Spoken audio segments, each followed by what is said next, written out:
Hello everyone, welcome back to my channel and I hope that you all are doing very well. So in today's video, we'll be delving into a novel The Color Purple by Alice Walker. तो ये पूरा novel जो है ये एक एपिस्टलरी novel है which means the story is in the form of letters, यानी letter के फॉर्म में हम इस कहानी को समझेंगे और इस वीडियो में हम इस नॉवल के एक्सप्लेनेशन को डिस्कस करेंगे लेटर वाइज। ठीक है, मान लो अगर 1 to 5 लेटर में जो हमारी मेन कैरेक्टर है वो क्या लिखती है और उसके अकॉर्डिंग हमें जो कहानी है वो पता चलेगी। तो जैसे जैसे वो लेटर लिखेगी वैसे वैसे हमारी कहानी आगे बढ़ेगी। तो एक्सप्लेनेशन को हम शुरू करें उससे पहले आपको इस नॉवल का बैकग्राउंड जानना बहुत ज़रूरी है। जो हमारी नॉवलिस्ट है एलिस वॉकर, क्योंकि वो खुद भी एक अफ्रीकन अमेरिकन वुमेन है, तो इसीलिए वो 20th सेंचुरी का सिचुएशन बताती हैं, यानी 20th सेंचुरी में अमेरिका में क्या क्या होता था, कि वहाँ पे जो अफ्रीकन अमेरिकन पीपल थे यानी ब्लैक पीपल थे उनके साथ कैसा होता था, कैसा व्यवहार किया जाता था, कितना अत्याचार होता था, चाहे वो छोटा बच्चा हो चाहे वो बूढ़ा कोई भी व्यक्ति हो, है ना। यानी उसके हम एज को नहीं देखेंगे, लेकिन अगर वो ब्लैक है तो उसके साथ वो लोग अत्याचार करते थे और आपस में भी उनका ऐसा होता था। अगर वो ब्लैक पीपल हैं, दोनों ही अफ्रीकन अमेरिकन हैं, तब भी ऐसा होता था। तो सिंपल भाषा में अगर हम कहें तो हमारी नॉवलिस्ट जो है एलिस वॉकर, वो हमें 20th सेंचुरी में होने वाले ब्लैक पीपल के साथ क्या क्या होता था, अत्याचारों के बारे में बताती हैं। और उन्हीं में से एक है हमारी मेन कैरेक्टर इस नॉवल की, जो कि सिर्फ 14 ईयर्स ओल्ड है, सिर्फ 14 साल की है। उसका नाम क्या है? सेली। ठीक है, तो ये पूरी कहानी जो है वो इसी के ऊपर बेस्ड है, इसकी लाइफ के ऊपर बेस्ड है कि इतनी छोटी सी उम्र में उसे कितनी ज़्यादा परेशानी झेलनी पड़ती है। ठीक है, और क्योंकि वो अकेली है, उसकी मदर नहीं है, मतलब स्टार्टिंग में ही, नॉवल के स्टार्टिंग में ही उसकी मदर जो होती है उसकी डेथ हो जाती है क्योंकि वो बीमार होती है। ठीक है, फिर उसके फादर जो होते हैं वो स्टेप फादर होते हैं और उसकी एक छोटी सी बहन होती है। तो मान लो कि वो बिल्कुल अकेली है। ठीक है, और इसीलिए क्योंकि वो अनएजुकेटेड भी है, but somehow she manages to write, कि मतलब वो लिखना कैसे भी तरीके से सीख जाती है, वो मैनेज कर लेती है लिखना। और फिर वो अपने जो भी दुख हैं, जो भी प्रॉब्लम्स है, वो लेटर लिखती है किनको? गॉड को। ठीक है, अपनी सारी परेशानियाँ वो लेटर्स में लिखती हैं गॉड को, और उन्हीं लेटर्स को हम पढ़ेंगे कि वो क्या क्या लिखती है और उसी के अकॉर्डिंग हमें इस नॉवल की कहानी पता चलेगी। तो इस वीडियो को देखने से पहले I would recommend you to watch those videos in which I have explained introduction to the novelist, introduction to the novel, themes of this novel, and all the characters of this novel. And apart from that, because this is novel, so novel has always so many characters, right? But we have still 3 main characters: Sally, Shug, Avery and Albert. तो इनके भी character sketch आपको मिल जाएंगे, हमने discuss किए हुए हैं सेपरेट वीडियोस में, एंड समरी ऑल्सो। तो ये सब आपको मिल जाएंगे। तो I would recommend you to watch those videos first, क्योंकि अगर आपको बैकग्राउंड क्लियर होगा, सारे कैरेक्टर्स क्लियर होंगे, थीम्स क्लियर होंगे, तो आपको ये जो डिटेल्ड एक्सप्लेनेशन है ये और अच्छे से क्लियर होगा। तो उन सारी वीडियोस के लिंक आपको इस वीडियो के डिस्क्रिप्शन बॉक्स में मिल जाएंगे, आप वहाँ से देख सकते हैं। तो अब हम फाइनली शुरू करते हैं हमारे डिटेल्ड एक्सप्लेनेशन को। तो अब हम डिस्कस करेंगे कि स्टार्टिंग के 5 लेटर्स में सिली क्या लिखती है गॉड को, यानी 1 to 5 लेटर्स को इसमें हम पढ़ने वाले हैं। In her first letter to God, Celie is just 14 years old, sick, pregnant and confused. तो देखो, उसके फर्स्ट लेटर में वो भगवान को अपनी हालत के बारे में बताती है कि देखो, सबसे पहले हमें तो इसकी एज मालूम होनी चाहिए, विच इज़ मोस्ट इम्पॉर्टेंट, कि ये 14 साल की है, she is 14 years old, sick है यानी बीमार है, प्रेग्नेंट है एंड कन्फ्यूज्ड है। She writes about overhearing her pa making sexual advances and her mother resisting. तो जब वो ये लेटर लिख रही होती है तब उसे बाहर से आवाज़ आती है अपने फादर की, that her father is making sexual advances with her mother but her mother is resisting, यानी her mother is refusing and her father is forcing. तो इसके जो फादर है वो स्टेप फादर है, जो इसके रियल फादर थे उसको किसी गोरे इंसान ने मार दिया था। तो अभी इसकी जो मदर है वो रियल मदर है, लेकिन इसके फादर स्टेप फादर है, और इसकी मदर जो है वो भी सिक होती है, वो भी बीमार होती है नॉवल के स्टार्टिंग में। When Silly's mother was away visiting her sister, her pa had raped her. वो ये सारी बातें भी लेटर में लिखती है कि जब उसकी मदर उसकी छोटी बहन से मिलने गई थी, बाहर गई हुई थी, देन हर पा यानी उसके step father had raped her. Silly has to do all the work around the house as her mother is sick, but she notices that Silly is pregnant. देखो, जो सिली है उसको घर के सारे काम करने होते हैं क्योंकि उसकी मदर जो है वो बीमार है, लेकिन उसकी मदर नोटिस करती है that Celie is pregnant. Afraid to tell her mother the truth, Celie says the baby is God's. तो देखो जब उसकी मदर उससे पूछती है कि शी इज़ प्रेग्नेंट और नॉट, तो ये झूठ बोल देती है क्योंकि इसके फादर जो हैं वो किसी को भी बताने से मना करते हैं कि उसके साथ जो भी हुआ वो किसी को नहीं बता सकती है, क्योंकि जो इसके पा हैं, जो इसके फादर है, उसने सीधा सीधा मना किया हुआ है कि किसी को नहीं बताना। तो उसे डर लगता है बताने से कि अगर उसने बता दिया तो क्या होगा। तो डर से वो सच नहीं बताती है, बल्कि क्या कह देती है, द बेबी इज़ गॉड्स, यानी ये भगवान का एक तरीके से गिफ्ट है। इस बात में कोई सेंस नहीं है, पर चलो वो कह देती है कि दिस बेबी इज़ गॉड्स, यानी this is a gift from God. Her part takes the baby away and tells her it's dead. तो जब इसके बच्चे हो जाते हैं तो इसके जो फादर है यानी पा जो है वो इन बच्चों को इससे छीन लेता है और बाद में उसे कह देता है कि वो बच्चे जो हैं वो मर चुके हैं। Celie's mother die soon after and Celie has another baby, a boy this time. तो देखो जब उसकी मदर होती है, जब उसकी मदर को पता लगता है कि वो प्रेग्नेंट है, तो उस वक्त वो एक लड़की को जन्म देती है। लेकिन उसकी मदर जब मर जाती है तो वो दोबारा से प्रेग्नेंट हो जाती है just because of his father, और इस बार एक लड़का पैदा होता है। ठीक है, again her pa tells her it's dead but Celie is certain he has sold it off. फिर से इस बच्चे को इससे छीन के वो ले जाता है और इसको क्या कहता है कि बच्चा जो है वो मर चुका है। लेकिन इस बार भी सिली जो है उसको पूरा यकीन है कि या तो इस इंसान ने यानी उसके फादर ने बच्चों को बेच दिया या फिर किसी को दे दिया है, लेकिन वो ज़िंदा है, इतना तो इसको यकीन होता है।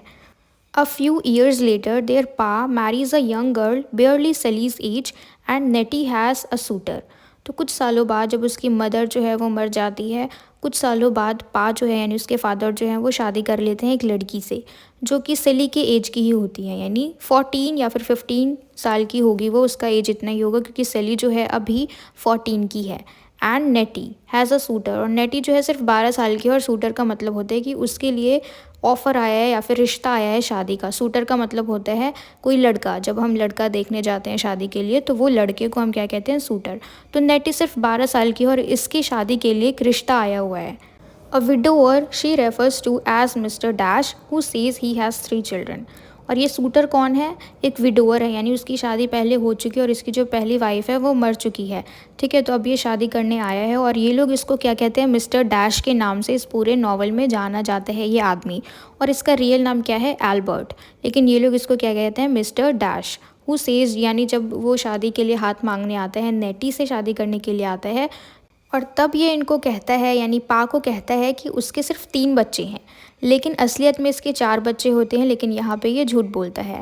एट फर्स्ट सेली herself is incapable of childbearing now as she has stopped menstruating, means she can't have children anymore because she has stopped having her monthly periods.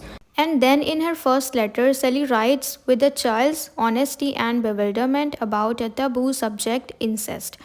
तो यानी देखो फर्स्ट लेटर में ये बिल्कुल एक होता है ना बच्चे की मासूमियत, उस ऑनेस्टी से लिखती है किस चीज़ के बारे में, एक टैबू के बारे में जिसको क्या कहते हैं, इंसेस्ट। इसका मतलब होता है illegal sex between members of the same family. So now let me tell you one thing, that if she is writing this in her letter then she is definitely aware of it that she is getting exploited by her dad because this is illegal, है ना। वो incest के बारे में अगर लिख रही है अपने लेटर में, यानी उसको पता है ये बात, और क्योंकि वो इस चीज़ को शेयर नहीं कर सकती क्योंकि उसके फादर ने उसे मना किया हुआ है कि किसी को भी नहीं बताना, that is why she is writing. वो जो जो फील करती है, जो जो सफ़र करती है, वो सारी कंडीशन, वो सारी चीज़ें वो अपने लेटर में लिखती है, और ये लेटर वो किसको लिख रही है, गॉड को। ठीक है, अब यहाँ पे देखो उसको ये भी नहीं मालूम कि भगवान पढ़ेंगे या नहीं पढ़ेंगे, but still the faith in God, यानी उसको भगवान में इतना विश्वास है कि वो अपनी सारी बातें लिख लिख के भगवान को लेटर के थ्रू बताती है।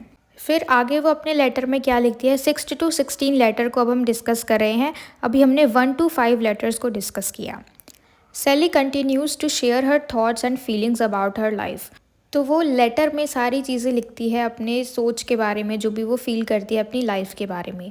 She describes her growing relationship with Shug Avery who visits her, और साथ ही साथ वो अपना रिलेशनशिप यानी उसका जो रिश्ता है शग एवरी के साथ। ये हमारा नेक्स्ट कैरेक्टर है, इसकी एंट्री हो चुकी है इसके लेटर में। कौन है, शग एवरी, जो कि उससे मिलने आती है। अब देखो कैसे मिलने आती है, जब अभी हमने पढ़ा था लेटर 1 to 5 में, जब वो बताती है कि नेटी की शादी के लिए रिश्ता आया था किसका, मिस्टर डैश का। तो अब यहाँ पे क्योंकि उसके जो स्टेप फादर हैं उसकी बुरी नज़र थी नेटी के ऊपर, तो वो मना कर देते हैं कि नेटी को नहीं, लेकिन तुम सैली से शादी कर सकते हो। सैली जो है वो दिखने में बिल्कुल भी अट्रैक्टिव नहीं है, ब्लैक है, लेकिन एक होता है ना अगर कलर डल है तो जो फेस का नक्शा होता है, जो बनावट होता है वो सुंदर होता है, लेकिन उसका ऐसा नहीं है। सैली जो है वो सच में बदसूरत है, यानी वो खूबसूरत नहीं है, वो बिल्कुल भी अट्रैक्टिव नहीं है, लेकिन वो घर के सारे काम कर लेती है। तो जो उसके स्टेप फादर होते हैं पा, वो मना कर देते हैं कि नेटी को नहीं सैली को लेके जाओ, और अगर तुमने सैली से शादी करी तो मैं तुम्हें एक गाय भी दे दूँगा, एक काऊ। तो फाइनली जो मिस्टर डैश है वो सैली से शादी कर लेते हैं, और सैली जो है वो अपने पति के साथ यानी मिस्टर डैश यानी एल्बर्ट के साथ उसके घर आ जाती है। और तब इसकी मुलाकात होती है किससे? शग से। अब शग जो है एक बहुत ही स्ट्रॉन्ग वुमेन है, इंडिपेंडेंट वुमेन है, और वो अपनी लाइफ अपने तरीके से ही जीती है।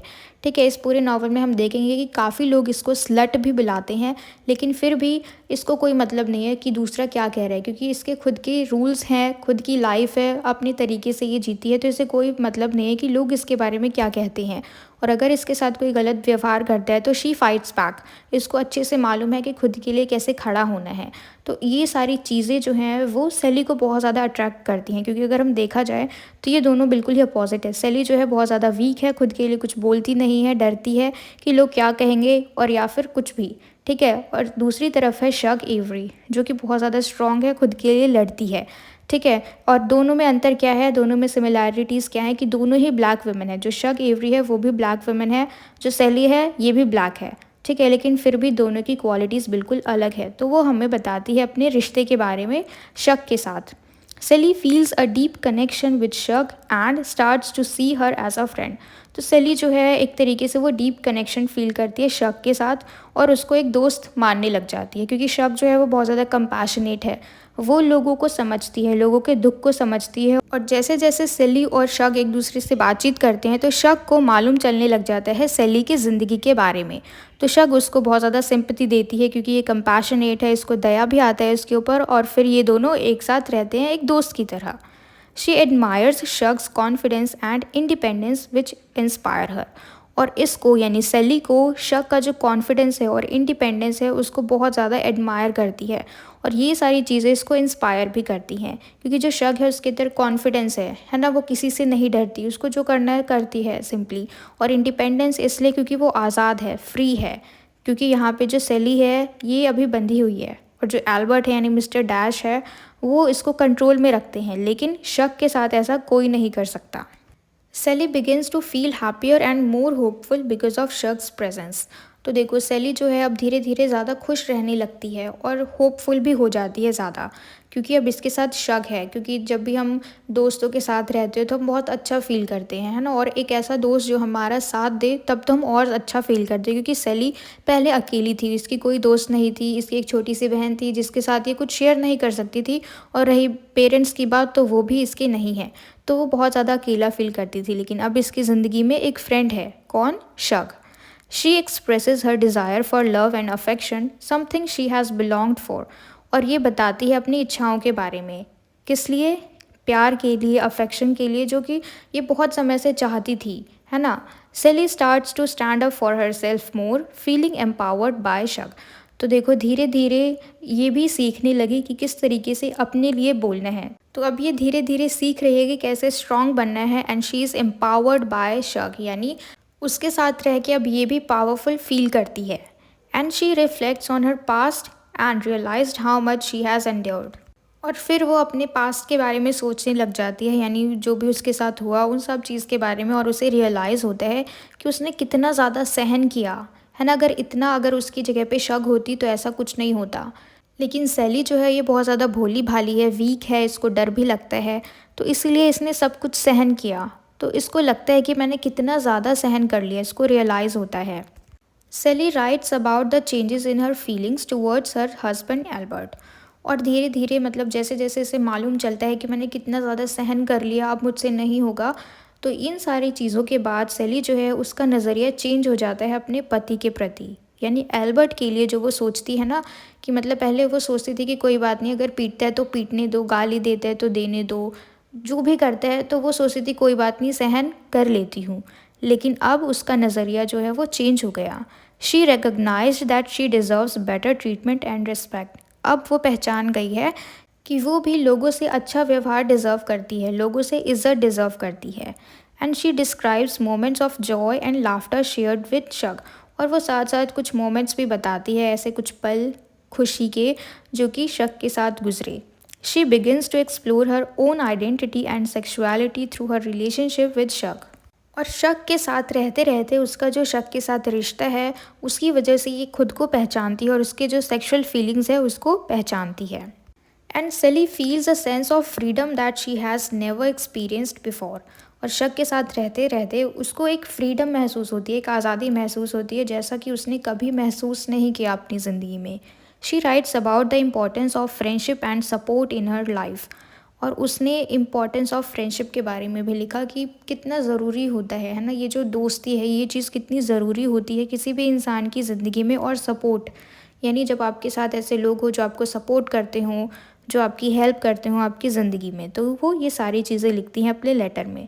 सेली acknowledges the pain of her past but also sees a path for healing. तो देखो ये एक्नॉलेज करती है कि कितना दर्द इसने सहा, लेकिन उसे मालूम है कि किस तरीके से अब इस दर्द से निकलना है, किस तरीके से कैसे खुद को हील करना है। जो भी उसने सहा, जो भी बर्दाश्त किया, उन सब से कैसे बाहर आना है।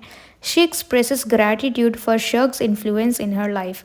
और ये साथ ही साथ ग्रेटफुल भी है लेटर में, जिस तरीके से वो लेटर लिखती है उससे साफ पता चलता है कि ये बहुत ज़्यादा ग्रेटफुल है किसके, शक के इन्फ्लुएंस के कारण। यानी शक की जो पर्सनालिटी है उसका इन्फ्लुएंस सेली के ऊपर भी पड़ता है और इसी वजह से अब वो खुद को भी एम्पावर्ड फील करती है। यानी उसे लगता है कि मैं भी कर सकती हूँ और मैं करूँगी, जो भी हुआ वो हो गया लेकिन अब नहीं होना चाहिए। तो इस तरीके के ख्याल उसके पास कैसे आ रहे हैं, उसके मन में क्यों आ रहे हैं, क्योंकि अब वो शक के साथ रहती है। और शक के साथ रहने से उसे इस बात का पता चला कि जो भी वो सहती है वो सहना बिल्कुल भी नॉर्मल नहीं है। पहले उसको नॉर्मल लगता था, लेकिन जब उसने देखा शक को कि वो लोगों से लड़ लेती है खुद के लिए, खुद की खुशी के लिए, खुद की ज़िंदगी के लिए, तो अब उसको लगता है कि ये भी पॉसिबल है, हम ऐसा भी कर सकते हैं, हम खुद को बचा सकते हैं। Celie starts to dream about a future where she can be happy. तो अब उसकी उम्मीद जो है वो और ज़्यादा बढ़ गई है। अब वो सपने देखने लग जाती है कि हाँ, वो भी एक ऐसा फ्यूचर डिज़र्व करती है जहाँ पर वो हैप्पी रह सकते हैं। यानी अब उसकी उम्मीद जो है और ज़्यादा जाग गई है और उसको यकीन है कि वो खुश रह सकती है, ये चीज़ पॉसिबल है। And she reflects on the bond between women and their strength. और साथ ही साथ वो हमें बताती है कि जो बॉन्ड होता है वुमेन का, यानी महिलाओं का जो बॉन्डिंग होता है वो कितना ज़्यादा स्ट्रॉन्ग होता है, उनकी जो शक्ति है वो और ज़्यादा बढ़ जाती है। अगर एक औरत दूसरी औरत का साथ दे तो उनकी जो स्ट्रेंथ है, उनकी जो पावर है वो बहुत ज़्यादा बढ़ जाती है। And Celie learns to appreciate her own worth and value as a person. तो देखो पहले वो खुद की इज़्ज़त नहीं करती थी, यानी पहले वो खुद के लिए कभी भी अच्छा नहीं सोचती थी, क्योंकि जब वो अपने फादर के साथ थी, अपने स्टेप फादर के साथ थी, तो उसके फादर हमेशा उसको बोलते रहते थे उसके अपीयरेंस को लेके कि वो बिल्कुल भी सुंदर नहीं है, किसी काम की नहीं है, किसी लायक नहीं है। और उसको लगता था कि हाँ, मैं किसी काम की नहीं हूँ, मैं सुंदर नहीं हूँ। लेकिन अब वो अप्रिशिएट करना सीख गई है खुद के वर्थ को, खुद की वैल्यू को as a person. And through her letters, Sally shows growth and transformation moving towards self-acceptance। और अपने लेटर्स के थ्रू सेली हमें क्या बताती है, एक तरीके से ग्रोथ, यानी उसकी ज़िंदगी में जो ग्रोथ है, ग्रोथ का मतलब क्या कि एक पॉजिटिव वे में जो वो आगे बढ़ रही है ना, उस चीज़ को यहाँ पे दिखाया जा रहा है। और ट्रांसफॉर्मेशन की पहले कैसी थी, पहले इतनी कमज़ोर थी, पहले वो खुद के लिए स्टैंड ले इस बारे में सोचती भी नहीं थी, लेकिन अब she has a strong feeling कि अब वो लड़ेगी, खुद को बचाएगी, खुद के लिए शी विल फाइट बैक। तो अभी तक के लेटर में वो सिंपली हमें यही बताती है कि कैसे वो बहुत ज़्यादा वीक थी, सब कुछ सहती थी, लेकिन जब वो शख्स से मिली तो उसकी लाइफ में चेंजेस आने शुरू हो गए, है ना। मतलब वो चीज़ों को देखती कैसे है, उसका जो नज़रिया है वो बिल्कुल चेंज हो गया। अभी तक जो वो सहती थी वो बिल्कुल भी नॉर्मल नहीं था जैसा कि उसको लगता था, लेकिन जब वो शख्स से मिली तो वो एम्पावर्ड फील करने लगी, जो भी चेंजेस है उसकी लाइफ में वो आने लगे। Then she writes in her letter that the day she gets married to Mr. Dash and spends her wedding day running away from his eldest son Harpo, who hits her on the head with a stone। तो देखो फिर वो अपने diary में explain करती है अपनी शादी वाले दिन के बारे में कि जब उसकी शादी होती है और जब वो मिस्टर डैश के घर जाती है तो उसका वो दिन कैसा जाता है। तो जब वो मिस्टर डैश के घर में जाती है और जैसे ही जाती है तो उसे पता लगता है कि मिस्टर डैश के 3 नहीं बल्कि 4 बच्चे हैं, क्योंकि शादी के लिए जब वो जाता है उनके घर में नेटी का हाथ मांगने, तब वो बोलता है कि उसके 3 बच्चे हैं। लेकिन बाद में जब सैली इसके घर आती है शादी करके, तब इसे पता लगता है कि 3 नहीं 4 है। और जो सबसे बड़ा वाला बेटा है इनका, हार्पो, वो बहुत ही ज़्यादा शैतान है। तो जैसे ही सैली इनके घर में जाती है तो वो इसको एक स्टोन से यानी एक पत्थर से उसके सिर पे मारता है। और वो ये सब कुछ बहुत चुपचाप बिल्कुल शांति से सहन करती है, इन सब का कुछ भी एक्शन नहीं लेती। One day out with mister dash, she notices a coloured lady with a little girl. सेली इमीडिएटली रिकग्नाइजेज हर डॉटर ओलिविया। तो देखो, एक दिन की बात है जब ये मिस्टर डैश के साथ यानी एल्बर्ट के साथ अपने हस्बैंड के साथ बाहर जाती है। हम कह सकते हैं शॉपिंग वगैरह कुछ भी काम के लिए उसके साथ बाहर जाती है, तो वो नोटिस करती है कि एक कलर्ड वुमन यानी हम कह सकते हैं एक वाइट वुमन, ठीक है, वो एक छोटी सी बच्ची के साथ होती है। और जैसे उस बच्ची को देखती है तो सैली जो है वो बिल्कुल तुरंत पहचान जाती है कि वो बच्ची उसी की बेटी है। फिर जब वो लोग शॉपिंग कर रहे होते हैं तो सैली जो है कैसे भी मिस्टर डैश से छिप के इस लेडी के पास जाती है और फिर इसका नाम पता करती है, और इसका नाम क्या है, ओलिविया। और जो लेडी है जिसने अडॉप्ट किया है इस बच्ची को, उसका नाम है कॉरिन। फिर नेक्स्ट पॉइंट है हमारा, Nettie runs away from home and comes to live with Celie. तो फिर जैसे ही सैली की शादी होती है और कुछ टाइम बाद नेटी जो है वो अपने घर से भाग के सैली के पास रहने आ जाते हैं, यानी सैली के ससुराल में, मिस्टर डैश के घर में। क्यों? क्योंकि जो इनके पा हैं यानी जो स्टेप फादर है, उसकी नेटी के ऊपर गंदी नज़र थी। तो अब सैली भी नहीं है उसको बचाने के लिए घर में, तो नेटी अब अकेले पड़ गई थी, तो इसलिए वो सैली के पास आ जाती है। और यहाँ पर आने के बाद जो मिस्टर डैश है, यहाँ पे मिस्टर डैश की भी इस पे गंदी नज़र होती है, क्योंकि जो मिस्टर डैश है वो तो पहले भी शादी करना चाहता था नेटी से, और अब वो उसके घर में आके रहती है। तो शुरू कुछ दिन तो सब कुछ ठीक ठीक चलता है, ठीक है। नेटी जो है वो घर के कामों में सैली की मदद करती है, और जो मिस्टर डैश के 4 बिगड़ेल बच्चे हैं उनको भी संभालती है ये नेटी, यानी वो उसके घर के कामों में हेल्प करती है, ठीक है। लेकिन कुछ टाइम बाद सैली जो है वो नेटी को सजेस्ट करती है कि उसे भी वहीं चले जाना चाहिए, उन लोगों के पास जिन्होंने सैली के बच्चों को अडॉप्ट किया है, यानी कॉरिन के पास, क्योंकि वो दिखने में भी रिच लग रहे थे। तो वो सजेस्ट करती है कि नेटी वहीं चले जाओ, क्या पता वो लोग तुम्हें भी रख ले। तो नेटी जो है फिर ये कॉरिन के पास चली जाती है। Mister dash sisters Kate and Carrie come to visit. तो देखो यहाँ पे मिस्टर डैश की जो बहनें हैं, 2 बहनें केट और कैरी, ये दोनों ही मिलने आती हैं इससे। And they tell Celie about his first wife Annie Julia. According to them she wasn't a good housekeeper and too black. तो देखो ये दोनों ही इससे मिलने आते हैं मिस्टर डैश से, ठीक है। और जब ये लोग सेली से मिलते हैं तो सेली को बताते हैं इसकी फ़र्स्ट वाइफ के बारे में, यानी एल्बर्ट की, मिस्टर डैश की जो फर्स्ट वाइफ थी एनी जूलिया, उसके बारे में। और वो कहते हैं कि वो एक अच्छी हाउस कीपर नहीं थी, यानी घर को ठीक से नहीं संभालती थी, और वो बहुत ज़्यादा काली थी, बहुत ज़्यादा ब्लैक थी। And they tell Sally how Mr. Dash was so engrossed with Shug that he neglected his wife. और वो बताते हैं, यानी ये जो इसकी दोनों बहनें हैं, मिस्टर डैश की दोनों बहनें सैली को बताते हैं कि किस तरीके से वो शग में इतना ज़्यादा मग्न हो गया था उसकी खूबसूरती में कि वो अपनी वाइफ के लिए लापरवाह हो गया था, यानी उसको इग्नोर करता था, ठीक है। तो यानी अब इसको मालूम चल गया है शक के बारे में, पहले ये जानती नहीं थी। तो बेसिकली ये हमें बता रही है कि शक से उसकी मुलाकात कैसे हुई, और शक से मिलने से पहले ये शक को जानती थी, यानी लोगों के थ्रू, लोग जो उसके बारे में बातें करते थे उससे वो शक को जानती थी। और सबको मालूम है कि शक जो है वो बहुत ही ज़्यादा सुंदर, खूबसूरत, एलिगेंट लेडी है। तो जब इन दोनों बहनों को पता लगता है कि सैली के साथ जो मिस्टर डैश है वो कैसा व्यवहार करते हैं, तो एक तरीके से इन दोनों को भी बहुत ज़्यादा दया आती है सैली के ऊपर। और सैली को ये लोग शॉपिंग कराने लेके जाते हैं, नए कपड़े वगैरह दिलाते हैं, और वो ट्राई करते हैं हार्पो को समझाने का कि सैली की हेल्प किया करो, उसे परेशान मत किया करो। तो जो हार्पो है ये मिस्टर डैश को कंप्लेन कर देता है कि ये लोग मुझे भड़का रहे हैं वगैरह वगैरह। तो मिस्टर डैश जो है इन दोनों बहनों को ही घर से निकाल देते हैं। तो ये लोग रोते रोते घर से जाते हैं, और जाने से पहले सैली को बता के जाते हैं कि हम तुम्हारे लिए कुछ नहीं कर सकते, लेकिन तुम्हें खुद के लिए खुद ही लड़ना पड़ेगा इनसे। तो इतना बोल के ये दोनों बहनें इनके घर से चली जाती है। And then Harpo confides in Celie about being in love with a 15-year-old girl Sofia Butler. और फिर कुछ टाइम बाद हार्पो जो है वो चुपके से सिली को बताता है that he loves a girl who is 15 years old, जो कि सिर्फ 15 साल की है, और उसका नाम क्या है, Sophia Butler. He is only 17 but wants to marry her. तो एक तरीके से हम कह सकते हैं सारे बच्चे बच्चे ही हैं। जो सैली है वो 14 साल की है, जो सोफिया बटलर है ये 15 साल की है, और ये जो हार्पो है ये 17 साल का है। तो मतलब कह लो कि ये बच्चों की ही कहानी है, ठीक है। तो अब देखो यहाँ पे क्या होता है कि 17 साल का है हार्पो और सिली जो है 14 साल के। तो ये सिली को बताता है कि इसको एक 15 साल की लड़की से प्यार है और वो उससे शादी करना चाहता है। तो सिली जो है उसके इस बात पे एकदम से रिएक्ट नहीं करती, ठीक है। फिर कुछ टाइम बाद सिली को कुछ अफवाह सुनाई देती है कि the queen honey bee is back in the town, ठीक है। यानी कि क्वीन हनी बी कौन है, ये शक के लिए बोला गया है कि वो हमारे टाउन में वापस आ चुकी है और अब वो कुछ टाइम बाद यहाँ पर गाना गाएगी। और ये शक कौन है, एक सिंगर भी है साथ साथ। तो ये कहीं कहीं पे जाके जो इवेंट्स में गाना गाते हैं ना, उस तरीके से ये गाना भी गाती है।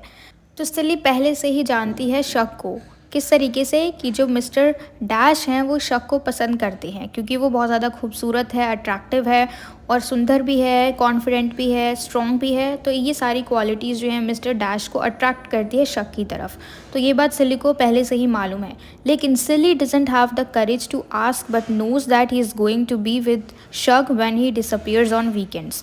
तो देखो जब जब वीकेंड्स पे, यानी जब जब वो गाना गाती है शक, जहाँ जहाँ पे गाना गाती है, तब तब जो मिस्टर डैश है वो घर से गायब हो जाते हैं, यानी वीकेंड्स पे।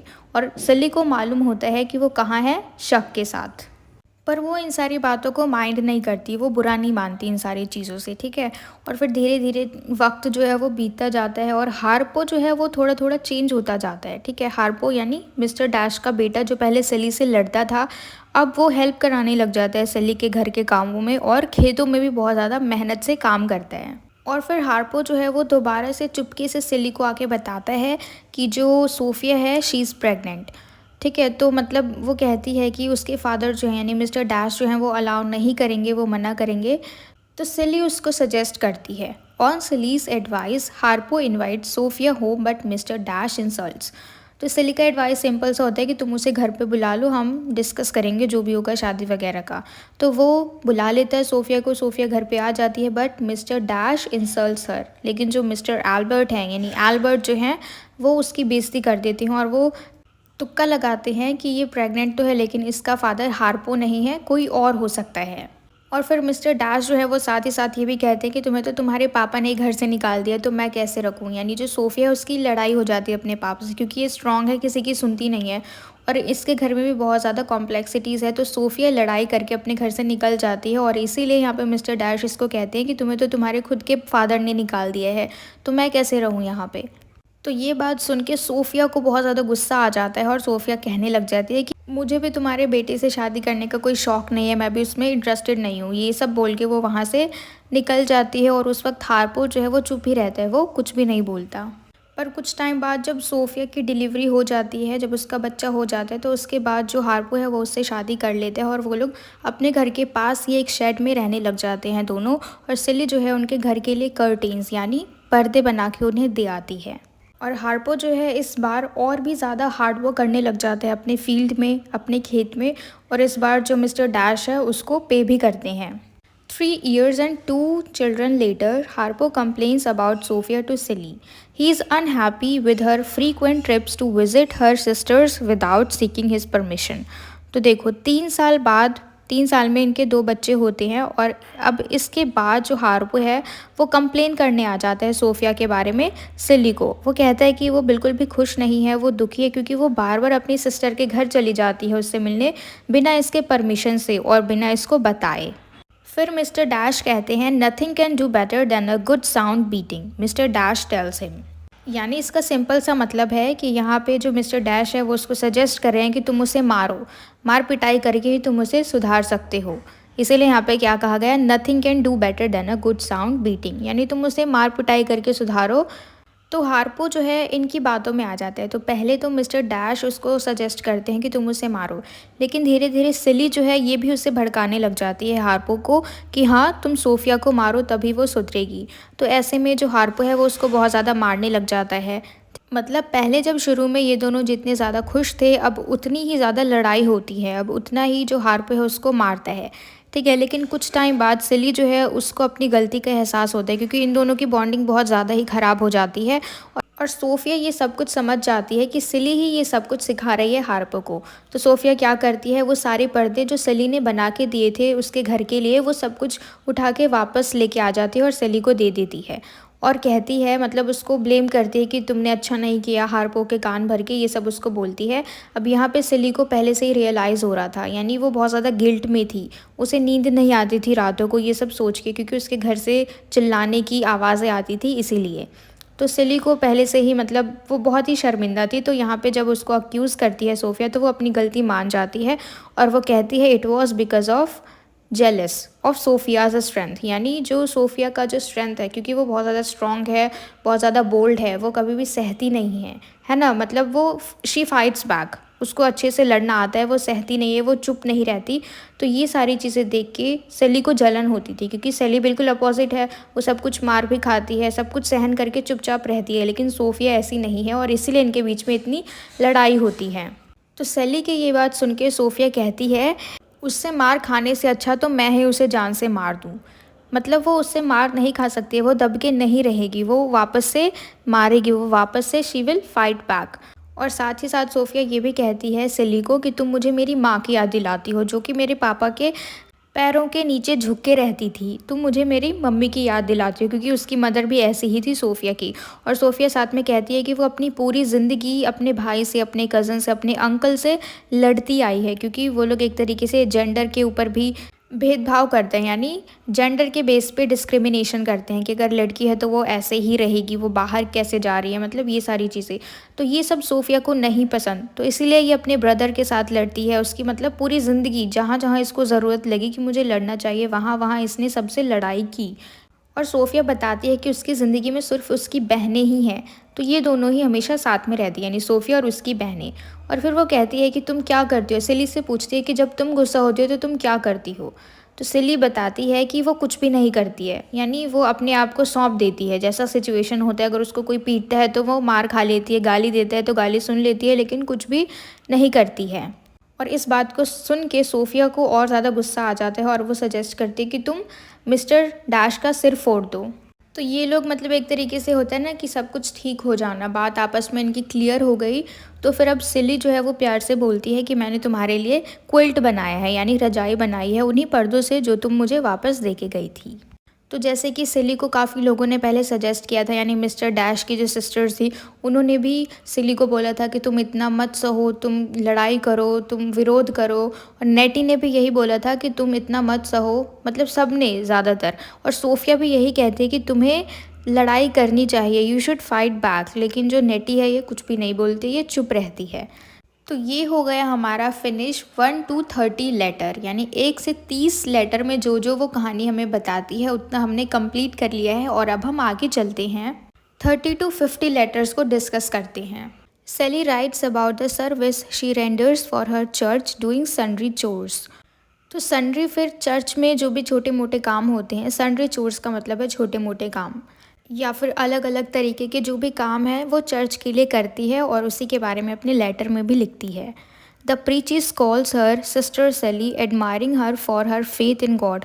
और वहाँ के जो प्रीचर्स हैं, प्रीचर्स का सिंपल सा मतलब है उपदेश देने वाले, यानी जो लोगों को उपदेश देते हैं, उनको सिखाते हैं कैसे रहना है कैसे नहीं रहना है, तो वो सारे होते हैं प्रीचर्स। तो वो सिस्टर सेली कहते हैं सेली को, और उसको पसंद करते हैं उसके विश्वास के लिए, जो कि भगवान के प्रति उसके दिल में है, यानी सेली के दिल में है।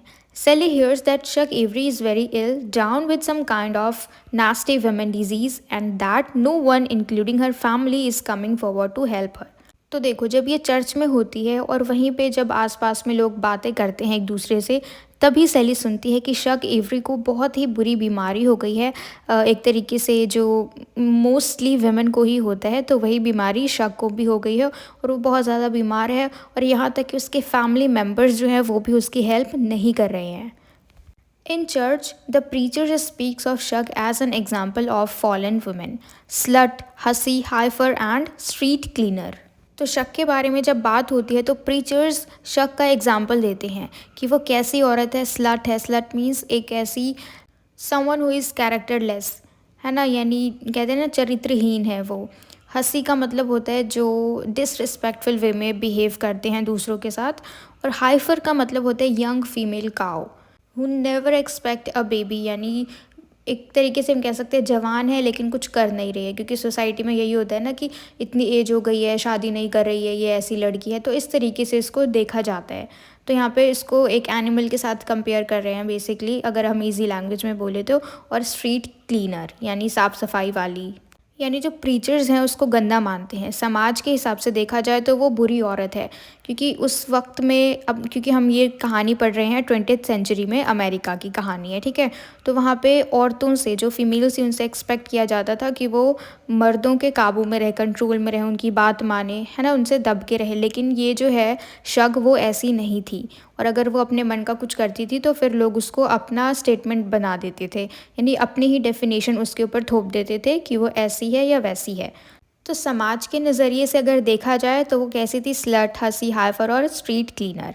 इस तरीके से हम उसको एक तरीके से कहते हैं ना, इलेबोरेट करना किसी के कैरेक्टर को, तो वो हम कर सकते हैं।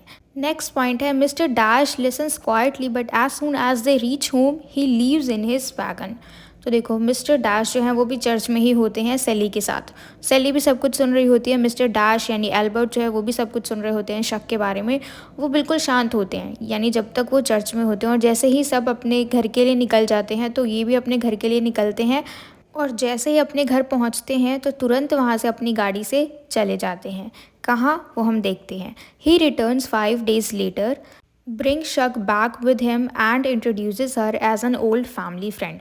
तो देखो, ये जब अपने घर से गाड़ी में निकलता है और निकलने के बाद सीधा 5 दिन बाद वापस आता है शग को लेके अपने घर में। और जब शग आ जाती है तो उसको इंट्रोड्यूस कराते हैं घर के फैमिली मेम्बर से, और उसको क्या कहते हैं कि ये एक पुरानी हमारी फैमिली फ्रेंड है। Shug is very ill and barely able to walk but dress like a star. तो शग जो है वो बहुत ही बीमार है और शायद ही वो चल सकती है, यानी वो इतनी बीमार है कि वो चल भी नहीं सकती है ठीक से। लेकिन उसने कपड़े कैसे पहने हुए हैं, बिल्कुल एक जैसे कोई सेलिब्रिटी हो। She is put up in the guest room and Celie can overhear her bullying mister dash. Shug calls him Albert. तो शक जो है इनके घर में गेस्ट रूम में रहती है और उनकी बातें जो है वो सुन सकती है सेली, यानी वो बाहर है लेकिन सुन रही है उनकी बातें। और शक जो है उसको क्या कहती है, एल्बर्ट। और इससे पहले मिस्टर डैश का नाम पूरे नॉवल में कहीं भी रिवील नहीं हुआ, ठीक है। हमें मिस्टर डैश का नाम किसके थ्रू पता चला, शक के थ्रू पता चला, जब शक इनके घर में आई और इनको क्या बोला, मिस्टर डैश को क्या कहा, एल्बर्ट। और तब से हमें मिस्टर डैश का नाम पता चला इस नावल में कि मिस्टर डैश का रियल नेम क्या है, एल्बर्ट है। उससे पहले सभी इसको क्या कहते थे, mister dash. Celie is thrilled to have Shug Avery in the house. और यहीं से सेली और शक की मुलाकात होती है और इनकी दोस्ती होने लग जाती है, ठीक है। तो सेली पहले से ही शक को जानती थी कि शक जो है वो बहुत ही ज़्यादा स्मार्ट है, सुंदर है, ब्यूटीफुल है, और एक सिंगर भी है, और साथ ही साथ स्ट्रॉन्ग है, इंडिपेंडेंट है। वो अपने उसूलों पे ही अपनी ज़िंदगी जीती है ना, किसी की बदतमीज़ी नहीं सहती। तो ये सारी चीज़ें सेली को अट्रैक्ट करती है। साथ ही साथ जब वो उसको देखती है तो वो और ज़्यादा खुश हो जाती है, एक्साइटेड हो जाती है। और यहीं से इन दोनों की दोस्ती शुरू होती है हमारे इस नावल में, ठीक है। तो इससे पहले जो हमने डिस्कस किया था कि शग और सेली की दोस्ती बहुत अच्छी हो गई, तो यहाँ से हम देख सकते हैं कि यहाँ से इनके थ्रू, क्योंकि अब जो सेली है वो अच्छे से डिस्क्राइब कर रही है कि कैसे उसकी दोस्ती शग के साथ हुई, ठीक है। तो जब शग बीमार थी और उसको एल्बर्ट अपने घर में लेके आया था, उसको रहने के लिए जगह दी, तब से इन दोनों की दोस्ती हो गई। क्योंकि अभी एक ही लड़की है इनके घर में, यानी सेली है जो काम करती है, और दूसरी कौन है, शग। तो शग बीमार है तो उसकी सारी हेल्प कौन करती है, Celie. She cooks for her, combs her hair and even beats her. तो देखो, वो उसके लिए खाना भी बनाती है, उसके बाल भी झाड़ती है, और यहाँ तक कि उसको नहलाती भी है।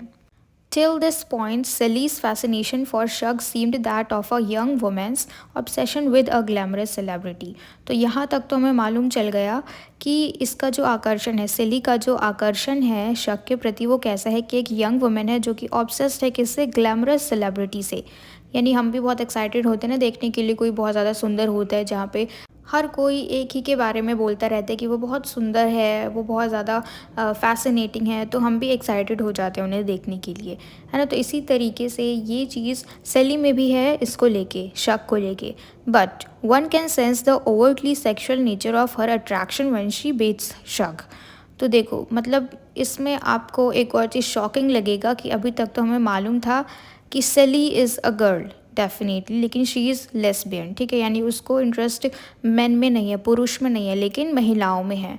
तो इस तरीके से इसको she fail in love with Shug, इस पूरे नावल में हमें मालूम चलेगा कि जो सेली है वो एक लेस्बियन है, ठीक है। तो हर चीज़ सब कुछ क्लियर है कि वो उसको पसंद भी करती है, वो उसकी तरफ अट्रैक्ट भी होती है। Why? Because she is a lesbian. और इसके अलावा वो इसलिए भी उसको पसंद करती है क्योंकि वो जो शग है वो ब्लैक वुमन है, लेकिन वो बहुत ज़्यादा स्ट्रॉन्ग है, वो सिली की तरह नहीं है, वो बहुत ज़्यादा स्ट्रॉन्ग है, वो इंडिपेंडेंट है और वो किसी से भी डरती नहीं है। और ये बात जान के शग को भी कोई एतराज़ नहीं है, वो भी उसके साथ रिलेशनशिप में आ जाती है। शग और जो सिली हैं ये दोनों एक साथ रहने लग जाते हैं फिर, ठीक है। तो इससे मतलब शग को भी कोई दिक्कत नहीं है। And soon Shug begins to recover and sing again. और शग जो है वो दोबारा से धीरे धीरे ठीक होने लगती है और गाना गाना शुरू कर देती है। फिर दोबारा से सोफिया आ जाती है सिली के पास, उसको क्या कहती है? Sofia tells Celie about Harpo's unnatural appetite and his sudden love for housework. तो सोफिया अचानक से आती है सेली के पास और उसको बताती है कि हार्पो का अननेचुरल भूख, यानी उसको बहुत ज़्यादा भूख लग रही है, और उसका सडन प्यार यानी सडन लव फॉर हाउसवर्क, यानी घर में रह के काम करना उसको अच्छा लग रहा है, जो वुमेन वाले काम है वो करना उसको अच्छा लग रहा है अचानक से। Sophia works around the house like a man, repairing the roof dressed in a pair of Harpo's pants while Harpo begins to look like a pregnant woman। तो देखो यहाँ पे सोफिया जो है वो घर के सारे काम करती है जैसे कि एक मर्द करता है, ठीक है। यानी घर में दो लोग होते हैं ना, पुरुष और महिला, तो जो महिला के काम है खाना बनाना, बाहर से सब्ज़ी वगैरह खरीद के लाना, कपड़े धोना, ये सारी चीज़ें। और मर्दों के काम बाहर वाले काम, यानी जो भी रिपेयरिंग के काम है, बिजनेस, पैसे कमा के लाना, ये सब।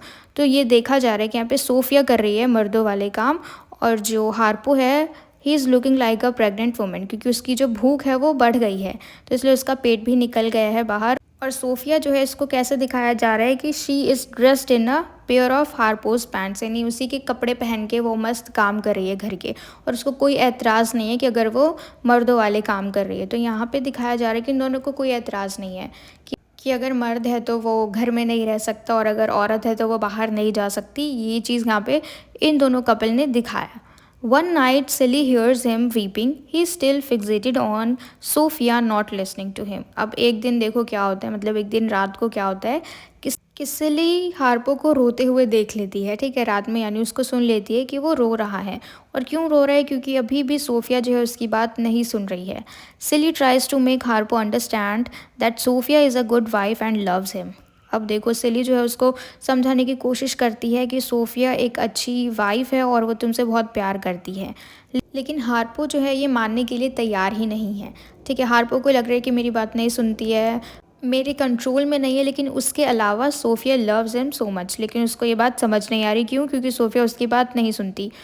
When Silly talks to Sophia, she confesses that she doesn't enjoy sleeping with him anymore and is tired of him।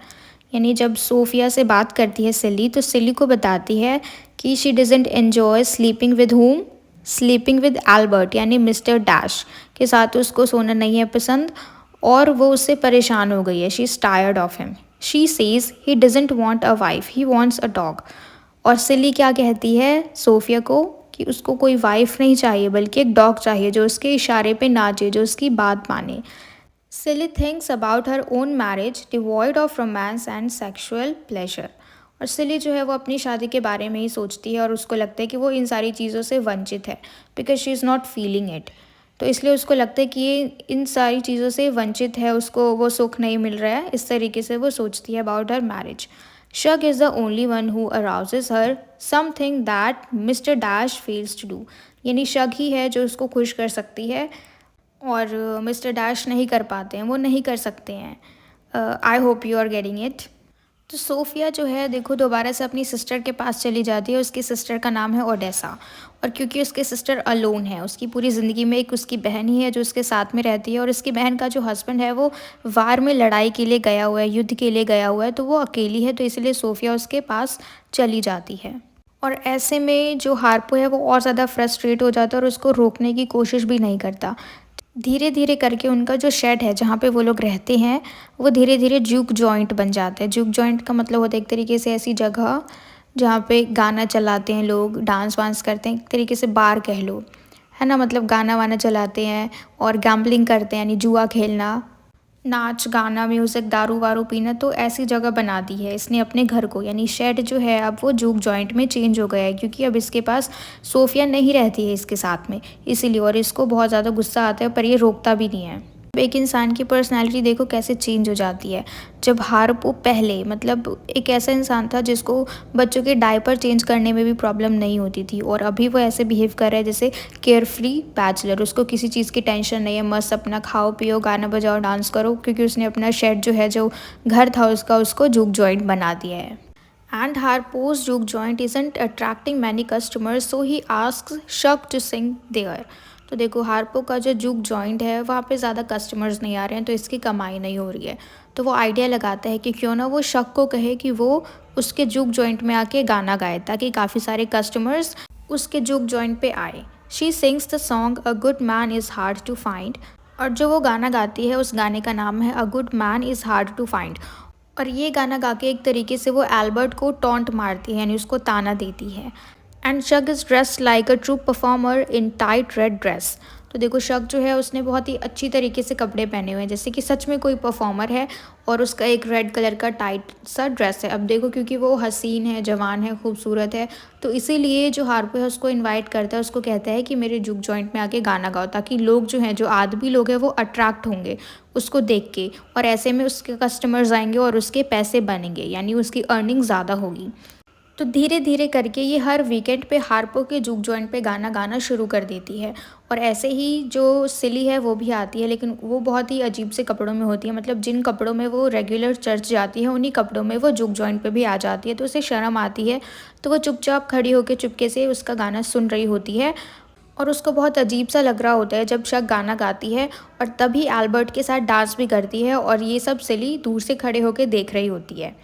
और दोबारा से शक जो है वो गाना गाने लग जाती है, और इस बार इस गाने का नाम वो क्या बताती है, मिस सिलीज सॉन्ग। तो अब जब वो गाना गाती है तो इसके साथ साथ सिली भी दूर से ही खड़े होकर उसके साथ साथ गाना गाने लग जाती है। फिर कुछ टाइम बाद शक जो है वो कहती है कि अब वो जा रही है, तो ऐसे में सिली जो है वो बहुत ज़्यादा डिस्टर्ब्ड हो जाती है, बहुत परेशान हो जाती है, और उसे रोकने की कोशिश करती है, और उसे बताती है कि जब तक तुम थी यहाँ पे, जब तक तुम हमारे घर में थी, हमारे साथ थी, तब तक एल्बर्ट ने मुझे नहीं मारा, यानी तब तक एल्बर्ट जो है वो भी शांत था। तो ऐसे में शक जो है वो उसको प्रॉमिस करती है कि वो तब तक नहीं जाएगी जब तक उसको एल्बर्ट मारना बंद नहीं कर देते। तो सिली की बात सुन के शक जो है वो रुक जाती है, यानी वो डिसाइड करती है कि अभी वो नहीं जाएगी, कुछ टाइम बाद जाएगी। और जब तक वो रुकती है तब तक एल्बर्ट जो है यानी मिस्टर डैश जो है वो शक के साथ शक के रूम में ही सोते हैं, और ये सब कुछ सिली को मालूम होता है। Shug tells Silly that she has passion for Albert. In spite of knowing that he is a weak man, she enjoys sexual part of their relationship. तो देखो शग जो है जब वो देखती है कि शग और एल्बर्ट एक साथ सो रहे हैं, तो ये चीज़ से उसको भी अजीब लगता है, और वो डायरेक्टली सिली से जाके पूछ लेती है कि कहीं तुम्हें कुछ प्रॉब्लम तो नहीं है if she is sleeping with him. तो सिली सीधा बोल देती है कि नहीं। तो फिर शग उसको एक्सप्लेन करती है कि वो उसके लिए पैशनेट है एल्बर्ट के लिए, हालांकि उसे मालूम है कि he is a weak man, यानी वो बहुत ही कमज़ोर इंसान है, वो अपने लिए लड़ाई भी नहीं करता। अगर उसके फादर उसको कह देते हैं कि इससे शादी मत करो तो वो वही करता है, यानी एक तरीके से वीक मैन है जो अपने लिए भी स्टैंड नहीं लेता, अपनी फैमिली से नहीं लड़ता, खुद की ज़िंदगी के लिए भी। तो एक इस तरीके का इंसान है ये एल्बर्ट, और ये बात उसको मालूम है, लेकिन she enjoys the sexual part of their relationship, तो इसीलिए वो उसके साथ रहती हैं। One day, Sophia visits the juke joint with her boyfriend Buster Broadnax. तो देखो अब क्या होता है, एक दिन मतलब काफ़ी टाइम हो गया इन दोनों को अलग हुए, सोफिया और हार्पो को। तो जूक जॉइंट खुलने के बाद सोफिया अपने बॉयफ्रेंड के साथ आती है, यानी क्योंकि इनका तो रिलेशनशिप ख़त्म हो गया, हार्पो के साथ सोफिया का रिलेशनशिप ख़त्म हो गया, तो अब सोफिया का बॉयफ्रेंड है और वो उसके साथ जूक जॉइंट पे आती है। Harpo ask Sophia for a dance but his girlfriend Squeak, यानी उसका रियल नेम है मैरी एग्नेस, लेकिन उसको स्क्वीक बोलते हैं, is jealous when she sees them dancing together. तो देखो जब सोफिया आती है तो हार्पो से डांस के लिए पूछते हैं, और वो दोनों डांस करने लग जाते हैं। लेकिन ये चीज़ देख के स्क्वीक जो है उसको जलन होती है, ठीक है, यानी उसको अच्छा नहीं लगता देख के कि हार्पो जो है वो अपनी गर्लफ्रेंड यानी एक्स गर्लफ्रेंड के साथ डांस कर रहा है सोफिया के साथ। She butts in and slaps Sophia. तो वो इंटरप्ट, बस्ट इन का मतलब होता है इंटरप्ट करना, यानी बीच में घुसकर उसने एक चाटा मार दिया सोफिया को, क्योंकि वो हार्पो के साथ डांस कर रही है, ठीक है। And enraged Sofia hits back and knocks out 2 of Squeak's teeth. तो दोबारा से, क्योंकि हमें सोफ़िया के बारे में तो मालूम है कि ये भी बहुत स्ट्रॉन्ग है, ये किसी का कुछ सहती नहीं है, तो सोफ़िया को भी गुस्सा आता है और ये भी उसको पलट के एक चाटा मारती है और स्क्वीक के 2 दाँत बाहर गिर जाती हैं। ठीक है, तो इसका नाम स्क्वीक इसलिए बोला क्योंकि इसकी जो आवाज़ है मैरी एग्नेस की, वो चूहे जैसी है, मतलब पतली सी आवाज़ होती है ना, जैसी आवाज़ चूहे निकालते हैं ना, तो वैसे ही जब ये बोलती है तो इसकी आवाज़ भी उसी की तरह निकलती है, तो इसीलिए जो हार्पो है उसको स्क्वीक बोलते हैं, लेकिन इसका रियल नेम है Mary Agnes. And then Sophia leaves and Harpo comforts his girlfriend. तो ये सब होने के बाद सोफिया वहाँ से चली जाती है और हार्पो जो है वो कम्फर्ट करने लग जाता है स्क्वीक को। ठीक है, तो इसके बाद हम देखेंगे कि सोफिया को जेल जाना पड़ जाता है क्योंकि स्क्वीक उसके लिए कुछ मतलब होता है ना, कंप्लेन कर देती है। तो इनकी ये कहानी है, लेकिन अभी हमारा फ़िलहाल सिली के ऊपर ध्यान है, उसके लेटर्स में, उसकी लाइफ को हम डिस्कस कर रहे हैं। तो इस इंसिडेंट के बाद सोफिया जेल चली जाती है, लेकिन वो लोग कैसे मैनेज करके उसे जेल से बाहर निकलवा लाते हैं। तो अगर हम ज़्यादा डिटेल्ड में देखेंगे तो स्क्वीक जो है मैरी एग्नेस, उसकी भी लाइफ बहुत ख़राब है। शी ऑल्सो फेस्ड रेप, और उसके अलावा उसकी भी ज़िंदगी बहुत ख़राब है, लेकिन वो भी बहुत स्ट्रॉन्ग है, सिली की तरह नहीं है। ठीक है, तो इन सब के कुछ टाइम बाद शक जो है वो चली जाती है और वो कहती है कि वो क्रिसमस के बाद आएगी और साथ ही एक सरप्राइज़ भी लेके आएगी। तो जब वो वापस आती है क्रिसमस ब्रेक के बाद और वो दोनों देखते हैं, यानी एल्बर्ट और सिली के लिए क्या सरप्राइज़ है कि शक ने शादी कर ली और इसके हस्बैंड का नाम होता है ग्रैडी। ठीक है, तो शक जो है अब वो बहुत ज़्यादा अमीर हो गई है क्योंकि ये हर जगह पे गाना गाती है, आउट ऑफ कंट्री भी इसके कॉन्सर्ट्स होते हैं, तो ये हर जगह गाना गाती है और अब ये बहुत ही ज़्यादा अमीर हो गई है। और इसका जो हस्बैंड है ग्रैडी, ये बहुत ही अजीब है, वो बहुत मज़े से उसके पैसे खर्च कराता है और उसी के पैसों पे जीता है। तो ये सारी चीज़ें देख के सिली जो है वो बहुत ज़्यादा सैड हो जाती है और दूसरे तरीके से एल्बर्ट भी बहुत ज़्यादा सैड हो जाता है। ठीक है, सिली इसलिए क्योंकि वो भी इसको पसंद करती है और एल्बर्ट भी इसीलिए सैड होता है क्योंकि एल्बर्ट के हाथ से जो शक है वो निकल गई। अब वो यहाँ पे रीज़न बताती है कि उसने शादी इसलिए करी क्योंकि जब उसे मालूम चला कि एल्बर्ट उसको मारता है, यानी सिली को एल्बर्ट मारता है, और उसको बहुत ज़्यादा शी वॉज गिल्टी कि जब उसकी फर्स्ट वाइफ थी एल्बर्ट की, तो वो उसके साथ अच्छा बिहेव नहीं करती थी और इनका रिलेशनशिप फ्लॉन्ट करती थी उसके सामने।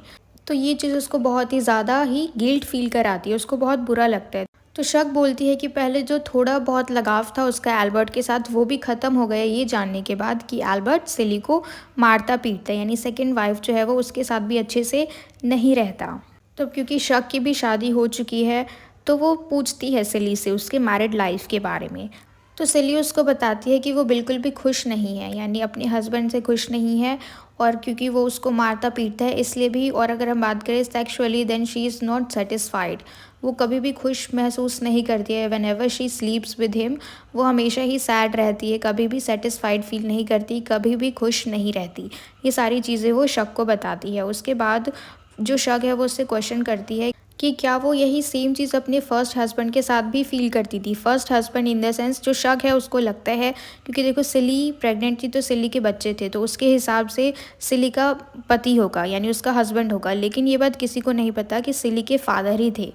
सिली के बच्चे होने का रीज़न है उसके खुद के फादर, लेकिन ये बात किसी को नहीं पता, क्योंकि वो नहीं बता सकते किसी को, क्योंकि उसके पा ने, उसके स्टेप फादर ने सबको बताने के लिए मना किया है, उसको धमकी दी है। ठीक है, और इसीलिए सबको लगता है कि सिली की भी पहले शादी हो रखी है और एल्बर्ट की भी ये दूसरी शादी है सिली से, और सिली की भी दूसरी शादी है एल्बर्ट से, लेकिन ऐसा कुछ भी नहीं है। और इसीलिए शक को लगता है कि सिली जो है उसकी पहले शादी हो रखी थी।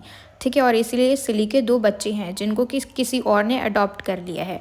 तो ये सारी चीज़ें कैसे भी करके वो छुपा लेती है, वैसे तो शक से सब कुछ नहीं बताती है, लेकिन वो बिल्कुल भी एंजॉय नहीं करती एल्बर्ट के साथ रहना। वो ये सारी चीज़ें बता देती है और कहती है कि उसकी जो बहन है नेटी, उसके ऊपर भी एल्बर्ट की गंदी नज़र थी। तो जब वो कुछ दिन रहने आई तो सिली ने नेटी को कहीं और भेज दिया, यानी उन लोगों के पास जिन लोगों ने सिली के बच्चों को अडॉप्ट किया था, क्योंकि वो लोग रिच थे तो वो नेटी को भी रख सकते थे, और वो लोग रखते भी हैं। लेकिन जाने से पहले नेटी ने प्रॉमिस किया था कि वो हर चीज़ लेटर में लिख के बताएगी कि वो कैसी है कैसी नहीं है, यानी सारी कहानी उसको लेटर के थ्रू मालूम चलेगी।